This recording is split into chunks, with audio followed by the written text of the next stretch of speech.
Bienvenue sur la chaîne Les Écrits Africains. Aujourd'hui, la bonne information porte toujours sur le livre de Ricardo Kanyama intitulé « La chèvre de ma mère ». Alors, que dit ce livre? Aux pages 15 et 16, je lis. En enseignant aux autres, j'ai fini par beaucoup apprendre sur les raisons pour lesquelles nombreux sont et demeurent pauvres malgré leur effort pour sortir de la misère. L'une d'elles est le manque de fonds. L'une d'elles est le manque de fonds. C'est-à-dire, l'une des raisons est le manque de fonds. Beaucoup ne savent pas comment les obtenir. Ils ont des rêves et des projets valables, mais pas d'argent pour les concrétiser. Évidemment, que pensez-vous vraiment faire dans ce monde d'aujourd'hui sans un sou en poche? Cependant, si les fonds sont nécessaires pour la concrétisation de nos projets, que faisons-nous pour les obtenir? Généralement, rien du tout, sinon attendre passivement qu'il tombe un beau jour de quelque part. Malheureusement, cela n'arrive jamais. D'ailleurs, d'où viendrait-il? J'ai rencontré de jeunes gens de moins de 30 ans qui espèrent des fonds pour réaliser leurs beaux rêves. Bon, ils sont encore jeunes.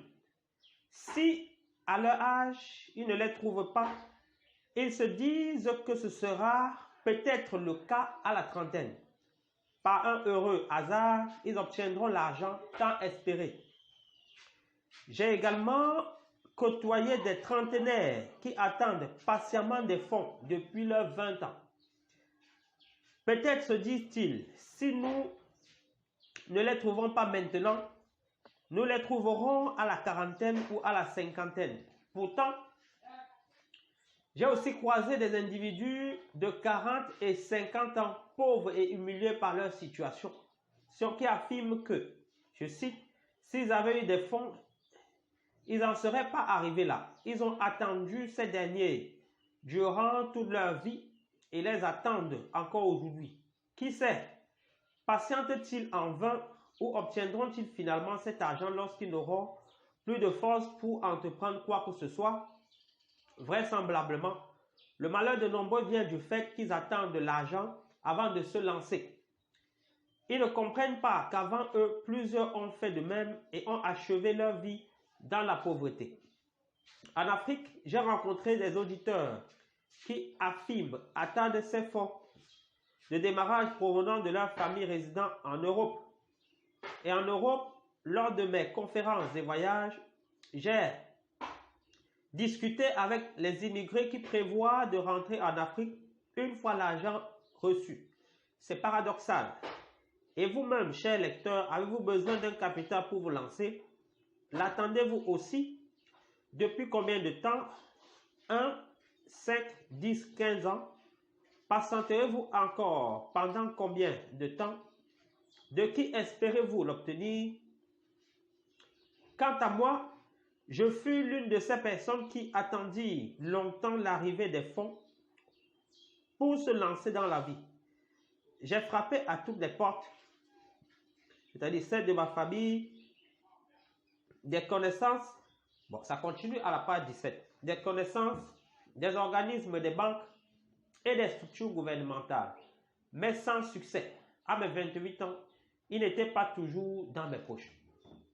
Alors, ce texte, Ricardo Kanyama dénonce, ou bien présente, si vous le voulez, de manière claire et nette, le comportement que nous continuons d'adopter aujourd'hui. Du moins, la majorité d'entre nous continue d'adopter aujourd'hui. C'est-à-dire, le fait d'avoir un projet et le laisser dans le tiroir parce que on estime qu'on n'a pas d'argent, parce qu'également on estime que, ou bien on attend que les fonds qui doivent nous permettre de lancer le projet viennent de quelqu'un d'autre. Autrement dit, parce qu'on attend que ce soit quelqu'un d'autre qui vienne nous donner les fonds pour pouvoir lancer nos ou bien notre projet. Ricardo Kanyama présente ici l'observation qu'il a eu à faire, il indique qu'il a vu des gens à 20 années qui disaient qu'à 30 ans, ça devait s'arranger. Ceux de 30 ans disent à 40 ans. Et ceux de 40 ans disent 50 ans. Or, cette situation, comme il l'indique, ne s'arrangera jamais si jamais on ne change pas. Oui. Il dit que lui-même s'est comporté ainsi avant de découvrir les principes qui mènent à la prospérité financière et changer. Et au moment où il devient millionnaire en dollars, ses congénères continuent d'attendre. Donc, à travers ce texte, il demande à moi, parce que moi j'ai déjà changé, à toi qui regardes cette vidéo, de pouvoir aujourd'hui jeter ce genre de comportement à la poubelle. Oui. Pourquoi? Parce que si tu as ton projet, tu ne dois plus attendre que les moyens pour lancer ton projet viennent de quelqu'un d'autre. Non. Tu dois commencer ton projet avec ce qu'il a appelé dans le livre intitulé « Pouvez-vous devenir riche et aller au ciel ?» les moyens de bord. Oui, je pense. Si mes souvenirs sont exacts. Donc, là, tu dois commencer avec les moyens de bord. Ça rejoint le point de vue de Vander Fotso dans son livre « Le QCM de l'entrepreneur africain » qui indique que tu n'as pas besoin de tout savoir pour te lancer. Il demande donc de se lancer et d'apprendre sur le terrain. Donc, le caractère attentiste que nous adoptons tous les jours doit être rejeté. Il faut éliminer ce caractère-là. Et la conséquence de cette élimination sera de passer à l'action, même si nous n'avons pas la totalité de ce qu'il faut. Voilà, il indique un peu plus loin dans ce livre qu'il est passé à l'action et finalement, il est sorti de la pauvreté. Oui. Donc, voilà le message que tu dois comprendre à l'issue de ce passage. Je répète encore, si tu as ton projet, il ne faudrait plus attendre que ce soit quelqu'un d'autre qui vienne te fournir les moyens pour pouvoir lancer ce projet-là. Non.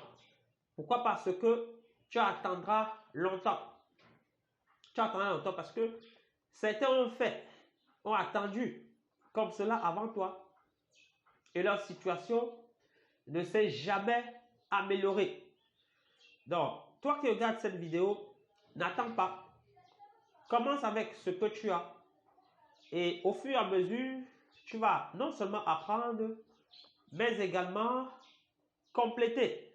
Oui, tu vas compléter ce qu'il te faudra pour pouvoir atteindre ton objectif. Si tu n'es pas encore abonné à cette chaîne, fais-le. Et n'oublie pas d'appuyer sur la cloche de notification afin de recevoir toutes les publications que je vais faire sur cette chaîne et dont le but est de te faire changer de mindset et en fin de course, te lancer en entrepreneuriat avec ce que tu disposes pour le moment. Porte-toi bien, à la prochaine.